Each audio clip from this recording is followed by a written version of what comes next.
Hey, travel enthusiasts! Got just 2 days in Cape Town? No worries. I've got you covered with an epic 48-hour itinerary.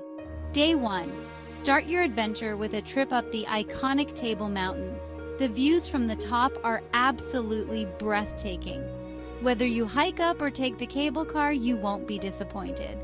Next, head to the Cape of Good Hope. It's not just a scenic spot, but also a historic landmark. Snap a pic at the famous signpost. For lunch, let's hit the Cape Winelands. You can enjoy some of the best wine South Africa has to offer.